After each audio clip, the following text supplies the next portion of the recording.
அருமை தமிழர்களே, சிவகுமாரின் அன்பான வணக்கங்கள். அன்றைக்கி பேருந்து பயணம் பண்ணிக்கிட்டே இருக்கிறப்போ 2 பள்ளி மாணவர்கள் ஏறினாங்க. அவங்க ஏதோ ரொம்ப ஜாலியாக சிரித்து பேசிகிட்டே வராங்க. இந்த பள்ளி பிள்ளைகள் கல்லூரி மாணவர்கள் பேசுகிறப்போ அவங்க எதை பற்றி பேசுகிறாங்கன்னு கொஞ்சம் காது கொடுத்து கவனிக்கிறதுல எனக்கு ஒரு ஆர்வம் உண்டு. இந்த தலைமுறை எப்படி இருக்கிறது என்பதை அதுதான் காமிச்சு கொடுக்கும். அதில் ஒரு பையன் சொல்கிறான், மச்சான் இன்றைக்கி நான் நம்ம ரமேஷை கலாய்ச்சிட்டேன்டா, எல்லாம் சிரிச்சிட்டாங்க அப்படின்னா. என்னடா என்னாச்சுன்னு இன்னொரு பையன் கேட்குறான். இல்லை, கிளாஸில் வாத்தியார் கேட்டார், அவங்க +2 படிக்கிற பசங்க. அது எப்படின்னு அப்புறம் சொல்கிறேன். +2ன்னு எப்படி எனக்கு தெரியும், நான் கேட்கல அவங்ககிட்ட. ஆனால் அவங்க பேசுகிறதே தெரிஞ்சுது. அடுத்த வருஷம் நீ எந்த காலேஜில் சேர போகிற, என்ன குரூப் எடுக்க போகிற அப்படின்னு நம்ம சயின்ஸ் வாத்தியார் கேட்டார்ரா. நம்ம மூர்த்தி இருக்கிறானே, அவன் தெரில சார், எங்கள் அப்பா தான் கேட்கணும்னு சொன்னான் அப்படின்ன உடனே, இது கூட தெரியாதாடா, இந்நேரம் நீ முடிவு பண்ணியிருக்கணுமே, என்ன படிக்க போகிறான்னு வாத்தியார் கேட்டார்.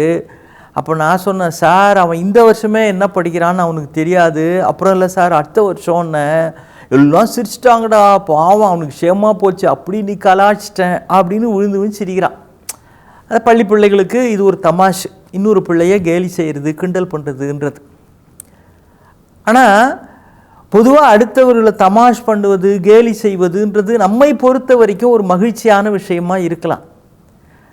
ஆனால் எல்லாத்தையுமே எல்லாரும் தமாஷா எடுத்துப்பாங்கன்னு சொல்ல முடியாது. நாம் ஏதோ விளையாட்டாக சொன்னால் கூட சில பேருடைய ஆழ்மனதை அது காயப்படுத்தும். அது 2 பக்கமும் கூர்மையாக இருக்கிற கத்தியை கையாளுவது மாதிரி. இந்த பிள்ளைங்க கலாய்ப்பதுன்னு சொல்கிறாங்களே, சில சமயம் அதுவே இவங்க யாரை கிண்டல் பண்ணாங்களோ அவங்க கோபத்தையும் வரவழைக்கும். இந்த பஸ்ஸில் போய்கிட்டே இருக்கிறப்போ பஸ்ஸு திடீர்னு சடன் பிரேக் போடுது. டிரைவர் அப்படியே ஒரு செகண்ட் நிறுத்திட்டு அப்புறமா ஓட்டுறாரு. என்னன்னு எட்டி பார்த்தா, நான் ஒன்றும் இல்லைங்க, பிரேக் இன்ஸ்பெக்டர் வந்துட்டு போகிறாரு அப்படின்னு ஒருத்தர் சொல்கிறார். எல்லாரும் எட்டி பார்த்துட்டு அப்புறமா சிரிக்கிறாங்க. என்னன்னா, ஒரு 4-5 மாடு, எருமை மாடு அப்படி கிராஸ் பண்ணுது, எதிரே பார்க்காம வந்துருச்சு. இவர் வந்ததில் டகால்னு இவர் எதிர்பார்க்காம பிரேக் போட்டதுனால என்னன்னு பார்த்துட்டு எல்லாரும் சொல்கிறாங்க. எருமை மாடை பார்த்துட்டு இவர் சொல்கிறாரு, பிரேக் இன்ஸ்பெக்டர் வந்தாருங்க அப்படின்னு. எல்லாரும் சிரிக்கிறாங்க. என் பக்கத்தில் ஒருத்தர் உட்காந்துருக்கிறார், அவர் முகம் மட்டும் கொஞ்சம் வாடி போச்சு. என்னங்க அப்படின்னார். ஏன் சார், என்ன எதுக்காக, என்ன ஏதோ நீங்கள் சங்கடப்படுற மாதிரி இருக்கே. இல்லை, அதை பார்த்து சொல்லிட்டா இருப்பாருங்க. ஏன், என்ன அதனாலன்னு இல்லை, என் தொழிலே பிரேக் இன்ஸ்பெக்டர் தாங்க அப்படின்னார். இப்போ எல்லாருக்கும் அது தமாஷா இருக்குது. ஆனால் அவருக்கு அது எருமை மாட்டை பார்த்து பிரேக் இன்ஸ்பெக்டர்னு சொல்லலாமா? திருவள்ளுவர் எழுதுறாரு, நகையுள்ளும் இன்னாது இகழ்ச்சி அப்படின்னு எழுதுறாரு. நீ 4 பேர் சிரிப்பாங்கன்றதுக்காக இன்னொருவனை குறைத்து பேசி விடாதே அப்படின்னு அப்படி பேசுகிறவர்களுக்கு ஒரு எச்சரிக்கை, ஒரு பண்பாட்டு பாடத்தை நடத்துகிறார் திருவள்ளுவர். ஆனால் அதே நேரம் அது மாதிரி யாராவது பேசுகிறாங்கன்னு வச்சுங்க, நம்ம ஆப்ரஹாம் லிங்கன் இருக்கிறாரு, எல்லாரும் கேள்விப்பட்டு, அமெரிக்க குடியரசு ஜனாதிபதியாக இருந்தார், குடியரசுத் தலைவர். அவர் சின்ன வயசில் கடுமையான வறுமையில் தான் இருந்திருக்கிறாரு. புத்தகங்கள் படிக்கிறதுல அவருக்கு ரொம்ப ஆசை. ஒரு பண்ணையார் அவர்கிட்டேருந்து கடன் வாங்கி 2-3 புத்தகம் படிக்கிறாரு. அதை வீட்டில் குடிசை வீடு மேலே அப்படி சொருகி வச்சிருக்கிறாரு. இரவு மழையில் அந்த புத்தகங்கள் நனைஞ்சிருச்சு, என்ன பண்ணுறதுன்னு தெரியல. அந்த பண்ணையார்கிட்ட போன உடனே, பரவாயில்லப்பா, ஆனால் என் பண்ணையில் 2 நாள் நீ வேலை செஞ்சிரு அப்படிங்கிறாரு. அந்த வேலை செய்து அந்த புத்தகங்கள் நனைந்ததை அவர் ஈடுகட்டினார்னு வரலாற்றில் பார்க்குறோம். அவர்கிட்ட அவர் வயது ஒத்த பிள்ளைகள்லாம் கேட்குறாங்க, நீ வருங்காலத்தில் என்னவாப்பா ஆக போகிற அப்படின்னு. ஒருத்த நான் டாக்டர் ஆவேன்றான், ஒருத்த இன்ஜினியர் ஆவேன் அப்படிங்கிறான், ஒருத்த நான் ப்ரொஃபஸர் ஆக போகிறேன்றான். ஆப்ரஹாம் லிங்கன்கிட்ட கேட்டப்போ என்ன தெரியுங்களா சொல்கிறாரு, நான் அமெரிக்க குடியரசுத் தலைவராக ஆக போகிறேன் அப்படிங்கிறார். உடனே அத்தனை பசங்களும் கொல்லுன்னு சிரிக்கிறானுங்க. யாரு, நீயா குடியரசுத் தலைவரா?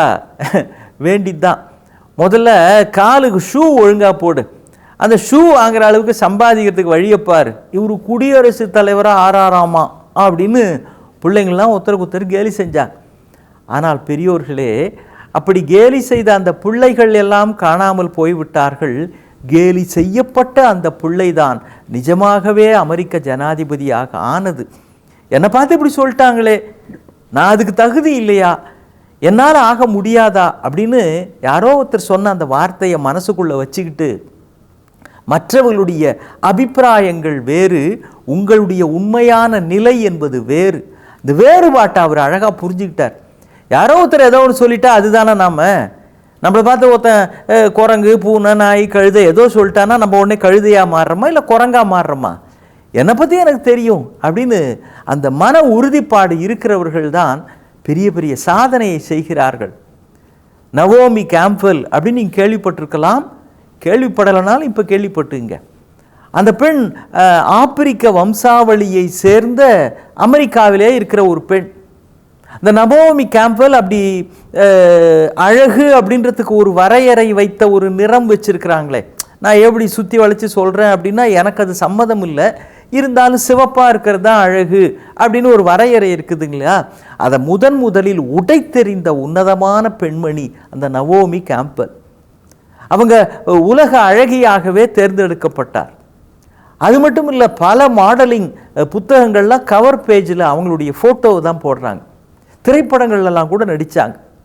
அந்த பெண் ஆப்பிரிக்க வம்சாவளி அப்படின்னா அவங்க என்ன நிறத்தில் இருந்திருப்பாங்கன்றது உங்களுக்கு நான் சொல்லாமையே புரிஞ்சிருக்கும்.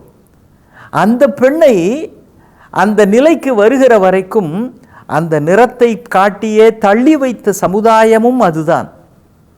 நிறவெறி கொண்டு கருப்பர்கள் என்று இழிவாக நடத்திய அந்த சமுதாயத்தில்தான் அந்த நிறம் கொண்ட ஒரு பெண்ணே உலக பேரழகி என்கிற பட்டத்துக்கு உரியவராக தன்னை மாற்றிக்கொள்ளுகிறார். அப்போ யாரோ கேலி செய்கிறார்கள், யாரோ தன்னை கிண்டலாக நிராகரிக்கிறார்கள் அப்படின்ற காரணத்தினாலெல்லாம் இதுக்கெல்லாம் நான் மனம் சலிக்க மாட்டேன், நான் கலங்க மாட்டேன் அப்படிங்கிற மன நெஞ்சு உறுதி நம்முடைய பிள்ளைகளுக்கு இருக்கணும். ஏன்னா இன்றைக்கி பல ஊடகங்களில் உங்களுடைய தோற்றம், உங்களுடைய நிறம், உங்களுடைய உடல் எடை இது எல்லாத்துக்கும் கூட ஒருவேளை அது தவறு சரி அப்படின்னு நினைக்கிற மாதிரியான அபிப்பிராயங்களை உருவாக்கக்கூடிய காட்சிகளை நீங்கள் பார்க்கலாம். நான் வேறு, நான் இதற்கெல்லாம் அப்பாற்பட்டவன், அப்பாற்பட்டவள் அப்படின்ற அந்த மன பக்குவத்தை பிள்ளைகள் வளர்த்து கொள்ள வேண்டும். பெர்னாட் ஷா கிட்ட போய் ஒருத்த கிண்டலுக்காக கேட்குறான். உங்களுக்கு தெரியும், பெர்னாட் ஷா மிகப்பெரிய சிந்தனையாளர், நாடக ஆசிரியர், எழுத்தாளர். அவர்கிட்ட போய் ஒருத்தன் கேட்குறான், ஷா கிண்டல் பண்ணுறானா, ஷா நான் புதுசாக ஒரு நாய்க்குட்டி ஒன்று வாங்கியிருக்கிறேன் அப்படின்னா. அப்படியாப்பா, ரொம்ப சந்தோஷம்ப்பா அப்படின்னாரு. இல்லை நான் எதுக்காக உங்கள்கிட்ட வந்தேன் அப்படின்னா, அந்த நாய்க்குட்டிக்கு ஒரு பேர் வைக்கணும். நான் பேர்லாம் என்னப்பா வைக்கிறது, எனக்கு அதெல்லாம் இல்லைப்பா, விருப்பம் இல்லை, நீ உன் இஷ்டப்பட்ட பேர் வைப்பான். அவர் சொன்னார், அதுக்கு தான் ஷா நான் உங்கள்கிட்ட வந்திருக்கிறேன், அந்த நாய்க்குட்டிக்கு உங்கள் பேரை வைக்கலாம்னு இருக்கிறேன், உங்களுக்கு ஏதாவது ஆட்சேபனையா அப்படின்னா. எப்படி அவர்கிட்ட போய் அவர் கிண்டல் பண்ணுறானா, அந்த நாய்க்கு உங்கள் பேரை வைக்கலாம்னு இருக்கிறேன், உங்களுக்கு ஏதாவது ஆட்சேபனையான். ஷா என்ன தெரியுங்களா சொன்னார், எனக்கு ஒன்றும் ஆட்சேபனை இல்லைப்பா, என் பேரை வச்சுக்கிறதுக்கு உன் நாய்க்கு ஏதாவது ஆட்சேபனையான்னு கேட்டுக்கன்னார். அதுதான் திருப்பி அடிக்கிறதுன்றது. என்னை பார்த்து நீ எப்படி நாயின்னு சொன்ன, என் பேரை வச்சு என்னை இன்சல்ட் பண்ணுறியா? ஒன்றும் இல்லை, உன் நாய்க்கு ஓகேனா எனக்கு ஓகே. இந்த பக்குவம் தான் நம்முடைய பிள்ளைகளுக்கு வருகிற பொழுது கேலி செய்ய நினைக்கிறவர்கள் முன்பாகவே நாம் கிளர்ந்தெழுந்து வெற்றி வானத்தை தொடுவதற்கான வித்து நம் நெஞ்சிலே விழுந்திருக்கிறது என்பதை அவர்கள் புரிந்து கொள்வார்கள். அல்லது சேர்ந்து சிரித்து விட்டால் அவர்களுக்கும் அது சப்பென்று போய்விடும். இதிலே கேலிக்கு ஒன்றுமில்லை என்பது புரிந்து அவர்களே மாறிவிடுவார்கள். கேலியை பொருட்படுத்தாதீர்கள், நாளை வெற்றி வானில் நட்சத்திரமாக வலம் வருவீர்கள். மீண்டும் சந்திப்போம். வணக்கம்.